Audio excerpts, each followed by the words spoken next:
आज की इस क्लास में मैं बीएल आप सभी विद्यार्थियों का हार्दिक स्वागत करता हूं। विद्यार्थियों, आज हम भारतीय संविधान से संबंधित ही ऐसे सभी महत्वपूर्ण प्रश्न जो प्रतियोगी परीक्षा की दृष्टि से बहुत ही महत्वपूर्ण है, उनके ऊपर आज की क्लास में हम चर्चा करेंगे। तो शुरू करते हैं। भारत में संविधान को कब अपनाया गया? तो भारत में संविधान को कब अपनाया गया? 26 नवंबर 1949। चार ऑप्शन हैं, इसमें से सही आंसर है 26 नवंबर 1949, क्योंकि भारत में संविधान को 26 नवंबर 1949 को अपनाया गया था और संविधान है वो 26 नवंबर 1949 को ही बनकर के पूरा तैयार हो गया था, यानी लागू नहीं किया गया था लेकिन उसको अपना लिया था और 26 नवंबर 1949 को ये बनकर के तैयार हो गया था। अगला प्रश्न है, भारतीय संविधान को कब लागू किया गया? कब लागू किया गया? तो जैसा कि आप सभी को पता है, भारतीय संविधान को कब लागू किया, व्यवहार में कब लागू किया गया? तो इसका सही आंसर है 26 जनवरी 1950 को। भारतीय संविधान को 26 जनवरी 1950 को लागू किया गया था। अगला क्वेश्चन है, भारतीय संविधान का पिता किसे कहा जाता है? तो भारतीय संविधान का पिता किसे कहा जाता है? जैसा कि आप सभी को पता है, भारतीय संविधान का पिता है वो डॉक्टर भीमराव अंबेडकर को कहा जाता है। भारतीय संविधान का पिता डॉक्टर भीमराव अंबेडकर को कहा जाता है। अगला क्वेश्चन है, मूल संविधान में कितने अनुच्छेद थे? जो भारतीय संविधान था उसके मूल संविधान में कितने अनुच्छेद थे? 420, 355, 395, 470। चार ऑप्शन। तो सही आंसर है 395 अनुच्छेद। 395 अनुच्छेद है वो करेक्ट आंसर है। जब संविधान लागू हुआ तब उसमें 395 अनुच्छेद थे। अगला सवाल है, जब संविधान लागू हुआ तब उसमें कितनी अनुसूचियां थी? अनुसूचियां कितनी थी जब हमारा संविधान लागू हुआ था, यानी मूल संविधान में अनुसूचियों की संख्या कितनी थी? चार ऑप्शन है, 6, 8, 12, 10। तो इसमें सही ऑप्शन है 8 अनुसूचियाँ, यानी मूल संविधान में 8 अनुसूचियाँ थी और अब वर्तमान में कितनी हो गई है? 12 हो गई है। तो जब संविधान लागू हुआ तब उसमें 8 ही अनुसूचियाँ थी। अगला सवाल है, जब संविधान लागू हुआ तब उसमें कितने भाग थे? यानी हमारे मूल संविधान में कितने भाग थे? जब संविधान लागू हुआ तब उसमें कितने भाग थे? चार ऑप्शन है, 21, 25, 22 और 20। तो इसमें से सही ऑप्शन है 22 भाग। जब हमारा संविधान लागू हुआ तब उसमें 22 भाग है मौजूद थे। जब संविधान लागू हुआ तब उसमें 22 भाग थे। अगला सवाल है, वर्तमान में संविधान में कितने भाग हैं? यानी जब संविधान लागू हुआ तब उसमें 22 भाग थे, वर्तमान में संविधान में कितने भाग हैं? 25 भाग, 22 भाग, 20 भाग और 21 भाग। तो वर्तमान में कुल कितने भाग हैं? अब वर्तमान में जो भाग हैं वो हो गए हैं 25 भाग हैं। वर्तमान में संविधान में 25 भाग हैं। वर्तमान में संविधान में कितनी अनुसूचियाँ? वर्तमान में संविधान में कितनी अनुसूचियाँ? पहले 8 थी मूल संविधान में, फिर बढ़ करके अब कितनी हो गई है? तो अब हो गई हैं 12 अनुसूचियाँ, यानी 4 अनुसूचियाँ और बढ़ गई हैं, तो वर्तमान में 12 अनुसूचियाँ। वर्तमान में संविधान में कुल 12 अनुसूचियाँ। अगला सवाल है, संविधान सभा का प्रथम बैठक कब हुई थी? संविधान सभा की प्रथम बैठक कब हुई थी? चार ऑप्शन है, 26 जनवरी 1950, 15 अगस्त 1947, 26 नवंबर 1949 और 9 दिसंबर 1946। तो इसका सही आंसर है 9 दिसंबर 1946। 9 दिसंबर 1946 को संविधान सभा की प्रथम बैठक हुई थी। अगला सवाल है, संविधान सभा का अस्थायी अध्यक्ष किसे चुना गया था? विद्यार्थियों, चार ऑप्शन है इसमें। संविधान सभा का अस्थायी अध्यक्ष किसे चुना गया था? डॉक्टर राजेंद्र प्रसाद, डॉक्टर सच्चिदानंद सिन्हा, पंडित जवाहरलाल नेहरू और HC मुखर्जी। तो संविधान सभा का अस्थायी अध्यक्ष किसे चुना गया था?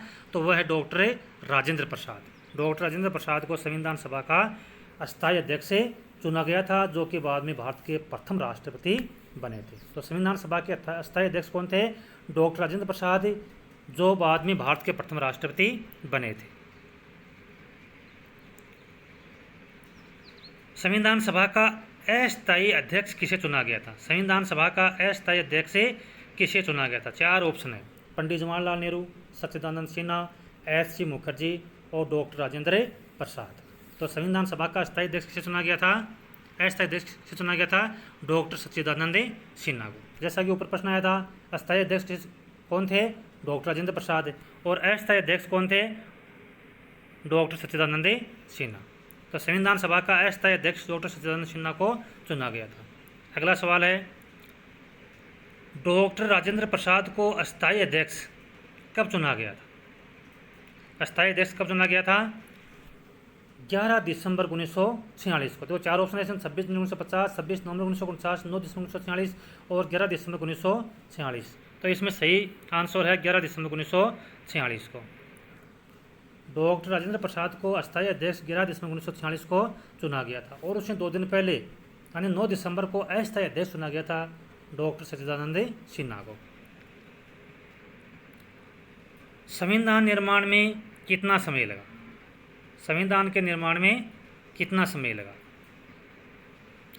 2 वर्ष 11 माह 9 दिन, 2 वर्ष 11 माह 18 दिन, 2 वर्ष 9 महीने 18 दिन और 3 वर्ष 11 महीने 18 दिन। तो इसमें सही आंसर है 2 वर्ष 11 महीने और 18 दिन का समय लगा था भारतीय संविधान के निर्माण में। अगला सवाल है विद्यार्थियों, पंडित जवाहरलाल नेहरू के द्वारा उद्देश्य प्रस्ताव प्रस्तुत करके संविधान निर्माण का कार्य प्रारंभ कब किया गया था? या हम कह सकते हैं कि संविधान सभा के अंतर्गत पंडित जवाहरलाल नेहरू ने उद्देश्य प्रस्ताव कब रखा था? तो देखो, पहली बात तो उद्देश्य प्रस्ताव किसने रखा था संविधान सभा में? तो पंडित जवाहरलाल नेहरू ने उद्देश्य प्रस्ताव ही रखा था। कब रखा था? 4 ऑप्शन है इसमें, 9 दिसंबर 1946, 11 दिसंबर 1946, 13 दिसंबर 1946 और 26 नवंबर 1949। तो इसमें है 13 दिसंबर 1946। 13 दिसंबर 1946 को पंडित जवाहरलाल नेहरू ने संविधान सभा के अंतर्गत उद्देश्य प्रस्ताव रखा था और उसी दिन से 13 दिसंबर से संविधान निर्माण का कार्य शुरू कर दिया गया था। अगला सवाल है, संविधान सभा में प्रारूप समिति के अध्यक्ष कौन थे? तो विद्यार्थियों, संविधान सभा में एक प्रारूप समिति जिसको ड्राफ्ट कमेटी कहते थे, उसके अध्यक्ष कौन थे? तो 4 ऑप्शन है इसमें, S.C. मुखर्जी, डॉक्टर राजेंद्र प्रसाद, पंडित जवाहरलाल नेहरू और डॉक्टर भीमराव अंबेडकर। तो जो प्रारूप समिति थी उसके जो अध्यक्ष थे वो थे डॉक्टर भीमराव अंबेडकर। डॉक्टर भीमराव अंबेडकर प्रारूप समिति के अस्थायी अध्यक्ष थे। अगला सवाल है विद्यार्थियों, संविधान सभा का अंतिम बैठक कब हुई थी? अंतिम बैठक कब हुई थी संविधान सभा की? 4 ऑप्शन है इसमें, 24 जनवरी 1950, 24 जनवरी 1947, 26 जनवरी 1949 और 26 जनवरी 1950। संविधान सभा की अंतिम बैठक कब हुई थी? तो इसका सही आंसर है 24 जनवरी 1950। 24 जनवरी 1950 को संविधान सभा की अंतिम बैठक हुई थी। अगला सवाल है, संविधान सभा का गठन है वो किस मिशन योजना के अनुसार किया गया था? संविधान सभा का जो गठन है वो किस मिशन योजना के अनुसार किया गया था? 4 ऑप्शन है इसमें, मिशन इंद्रधनुष योजना, कैबिनेट मिशन योजना, आजीविका मिशन योजना और क्रिप्स मिशन योजना। तो इसका सही आंसर है कैबिनेट मिशन योजना। संविधान सभा का गठन कैबिनेट मिशन योजना के अनुसार किया गया था। अगला सवाल है, संविधान सभा ने राष्ट्रीय ध्वज को कब अपनाया था? संविधान सभा ने राष्ट्रीय ध्वज को कब अपनाया था? 4 ऑप्शन है इसमें, 15 अगस्त 1947, 24 जनवरी 1950, 22 जुलाई 1947 और 24 जुलाई 1947। तो राष्ट्रीय ध्वज को कब अपनाया था? 22 जुलाई 1947। इसमें ऑप्शन सी सही हो गया। 22 जुलाई 1947 को संविधान सभा ने राष्ट्रीय ध्वज को अपनाया था। हमारा जो राष्ट्रीय ध्वज तिरंगा है उसको 22 जुलाई 1947 को अपनाया गया था। अगला सवाल है, संविधान सभा ने राष्ट्रीय गान को कब अपनाया था? राष्ट्रीय गान को कब अपनाया था? 4 ऑप्शन है, 15 अगस्त 1947, 22 जुलाई 1947, 24 जनवरी 1950 और 26 जनवरी 1950। तो राष्ट्रीय गान को अपनाया गया था 24 जनवरी 1950 को। संविधान सभा ने राष्ट्रीय गीत को कब अपनाया था? 4 ऑप्शन है, संविधान सभा ने राष्ट्रीय गीत को कब अपनाया था? 26 जनवरी 1950, 22 जुलाई 1947, 24 जनवरी 1950 और 15 अगस्त 1947। तो राष्ट्रीय गीत को भी उसी दिन अपनाया था जिस दिन राष्ट्रीय गान को अपनाया था। 24 जनवरी 1950 है वो इसमें सही आंसर है।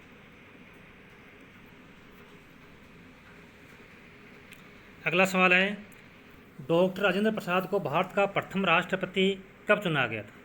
डॉक्टर राजेंद्र प्रसाद को भारत का प्रथम राष्ट्रपति है वो कब चुना गया था? तो इसमें 4 ऑप्शन है, 9 दिसंबर 1946, 11 दिसंबर 1946, 26 जनवरी 1950 और 24 जनवरी 1950। तो इसमें सही आंसर है 26 जनवरी 1950। 26 जनवरी 1950 को डॉक्टर राजेंद्र प्रसाद को भारत का प्रथम राष्ट्रपति चुना गया था। सबसे लंबा लिखित संविधान कौन से देश का है? सबसे लंबा लिखित संविधान कौन से देश का है? 4 ऑप्शन है, ब्रिटेन, रूस, अमेरिका और भारत। तो इसमें भारत का जो संविधान है वो सबसे लंबा लिखित संविधान।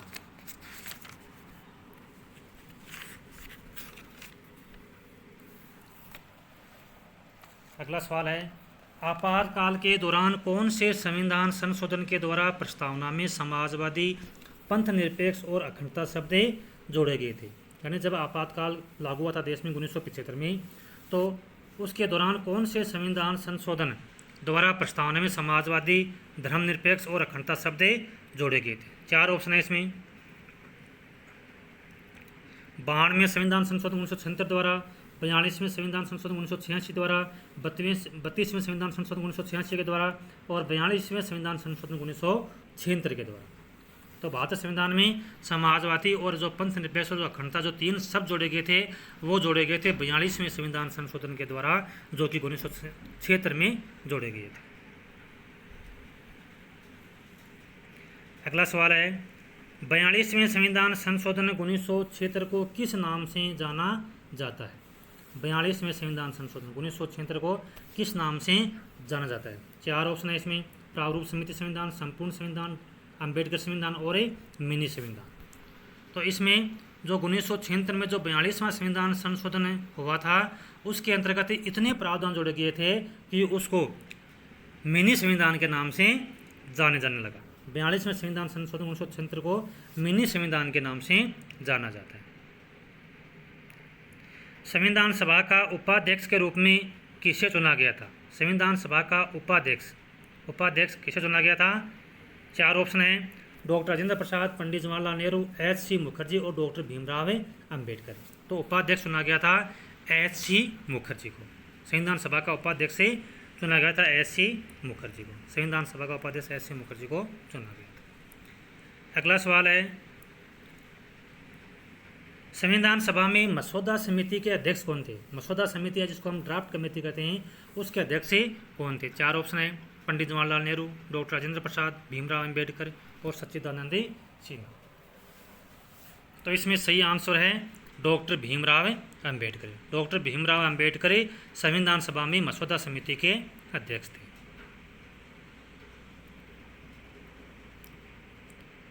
भारत में प्रथम आम चुनाव कब आयोजित किया गया था?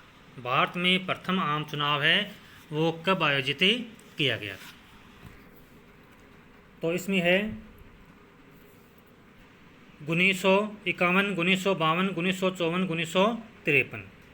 तो सही आंसर है इसमें 1952। यानी भारत में जो प्रथम आम चुनाव है वो 1952 में आयोजित किए गए थे। यानी अक्टूबर 1951 से शुरू हो गए थे, लेकिन अधिकांश जो चुनाव हैं वो 1952 के अंतर्गत संपन्न हुए थे। इसलिए इसको भारत का जो प्रथम आम चुनाव है वो उसको 1952 के आम चुनाव ही कहा जाता है। कौन बम्बई प्रेसिडेंसी से संविधान सभा के लिए चुने गए थे? यानी कौन से नेता थे जो बम्बई प्रेसिडेंसी से संविधान सभा के लिए अध्यक्ष चुने गए थे? 4 ऑप्शन है, भीमराव अंबेडकर, पंडित जवाहरलाल नेहरू, डॉक्टर राजेंद्र प्रसाद और सच्चिदानंद सिन्हा। तो इसका सही आंसर है doctor Bhimrao Ambedkar. Doctor Bhimrao Ambedkar Bombay presidency से संविधान सभा के सदस्य चुने गए थे। अगला सवाल है, भारत में कौन से सत्र के बीच पहला आम चुनाव हुआ था? यानी सत्र कौन सा था, कब से कब तक, तारीख सहित? 4 ऑप्शन है इसमें। तो इसमें सही ऑप्शन है 25 अक्टूबर 1951 से 21 फरवरी 1952 तक। 25 अक्टूबर 1951 से 21 फरवरी 1952 तक। ऑप्शन नंबर 4 सही हो गया। 25 अक्टूबर, मेरे बोलने में थोड़ी सी गलती हो गई, 25 अक्टूबर 1951 से 21 फरवरी 1952 तक देश में पहले आम चुनाव हुए थे। अगला सवाल है, डॉक्टर भीमराव अंबेडकर का जन्म कहाँ हुआ था? डॉक्टर भीमराव अंबेडकर का जन्म कहाँ हुआ था? 4 ऑप्शन है इसमें, सागर मध्य प्रदेश, भोपाल मध्य प्रदेश, इंदौर मध्य प्रदेश और जबलपुर मध्य प्रदेश। तो डॉक्टर भीमराव अंबेडकर का जन्म हुआ था इंदौर मध्य प्रदेश। मध्य प्रदेश राज्य के इंदौर जिले के महू तहसील में डॉक्टर भीमराव अंबेडकर का जन्म हुआ था। भारतीय संविधान का अभिभावक किसे कहा जाता है? भारतीय संविधान का अभिभावक वो किसे कहा जाता है? 4 ऑप्शन है, भारत का उच्च न्यायालय, उच्चतम न्यायालय, भारत का संसद और भारत का संविधान सभा। इसमें अभिभावक किसे कहा जाता है? तो कहा जाता है भारत के सुप्रीम कोर्ट को, भारत का उच्चतम न्यायालय, उसको भारत संविधान का अभिभावक ही कहा जाता है। भारतीय संविधान का अभिभावक है वो भारत का उच्चतम न्यायालय। अगला सवाल है, भारतीय संविधान का मसौदा किस दिन पूरा किया गया था? भारतीय संविधान का जो मसौदा है वो किस दिन पूरा किया गया था? 4 ऑप्शन है, 9 दिसंबर 1946, 26 नवंबर 1949, 11 दिसंबर 1946, 26 नवंबर 1950। तो इसमें सही आंसर है 26 नवंबर 1949। 26 नवंबर 1949 को संविधान का मसौदा है वो इस दिन पूरा हो गया था।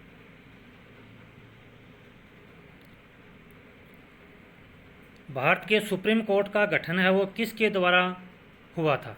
भारत के सुप्रीम कोर्ट का गठन है वो किसके द्वारा हुआ था? भारतीय संसद द्वारा, भारतीय संविधान द्वारा, कैबिनेट मिशन योजना और मसौदा समिति के द्वारा। तो इसका सही आंसर है भारतीय संविधान के द्वारा। यानी भारतीय संविधान के अंतर्गत भारत का जो उच्चतम न्यायालय है उसका प्रावधान किया गया कि भारत में एक उच्चतम न्यायालय होगा, तो संविधान में इसका प्रावधान किया गया। भारत के सुप्रीम कोर्ट का गठन वो भारतीय संविधान सभा के द्वारा किया गया था। भारतीय संविधान कौन सी सभा द्वारा किया गया था? भारतीय संविधान है वो कौन सी सभा द्वारा तैयार किया गया था? मसौदा समिति, संविधान सभा, भारतीय संसद द्वारा और कैबिनेट मिशन योजना द्वारा। तो इसमें सही आंसर है संविधान सभा के द्वारा।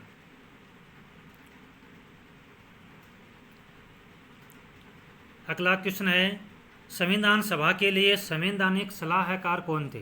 संवैधानिक सलाहकार कौन थे, यानी कानून संबंधी ज्ञान देने वाले कौन थे? B.R. Ambedkar, doctor Rajendra Prasad, C.S. Mukherjee और B.N. राव। तो इसमें सही आंसर है B.N. राव। वो संविधान सभा के लिए संवैधानिक सलाहकार थे। सर्वोच्च न्यायालय के न्यायाधीशों को किसके द्वारा हटाया जा सकता है? सर्वोच्च न्यायालय के न्यायाधीशों को किसके द्वारा हटाया जा सकता है? राज्यसभा के द्वारा, संसद द्वारा, संविधान सभा द्वारा और मसौदा समिति के द्वारा। तो सर्वोच्च न्यायालय के न्यायाधीशों को संसद के द्वारा महाभियोग की प्रक्रिया के माध्यम से हटाया जा सकता है। किसके महाभियोग के लिए संविधान में कोई प्रावधान नहीं है? किसके महाभियोग के लिए संविधान में कोई प्रावधान नहीं है? प्रधानमंत्री, राज्यपाल, राष्ट्रपति और मुख्यमंत्री। 4 ऑप्शन है। किसके महाभियोग के लिए संविधान में कोई प्रावधान नहीं है? तो इसमें राज्यपाल है उसके लिए संविधान में कोई प्रावधान नहीं। संविधान दिवस भारत में हर वर्ष कब मनाया जाता है? संविधान दिवस भारत में हर वर्ष कब मनाया जाता है? 4 ऑप्शन है इसमें, 24 जनवरी 1950, इसमें केवल तारीख है 24 जनवरी, 15 अगस्त, 26 जनवरी और 26 नवंबर। तो संविधान दिवस भारत में हर वर्ष किस तारीख को मनाया जाता है? 4 ऑप्शन है इसमें, 24 जनवरी, 15 अगस्त, 26 जनवरी और 26 नवंबर। तो इसमें सही आंसर है 26 नवंबर। 26 नवंबर को भारत के अंतर्गत संविधान दिवस है वो मनाया जाता है। तो ये थे आज के महत्वपूर्ण प्रश्न जो कि भारतीय संविधान से संबंधित थे। मैं आशा करता हूँ कि आपको आज का ये वीडियो अच्छा लगा होगा। यदि अच्छा लगा तो आप मेरे वीडियो को अधिक से अधिक लाइक और शेयर करें और चैनल को सब्सक्राइब करना ना भूलें, ताकि आप ऐसे ही और वीडियोस आपको तुरंत नोटिफिकेशन मिल सके। जय हिंद, जय भारत।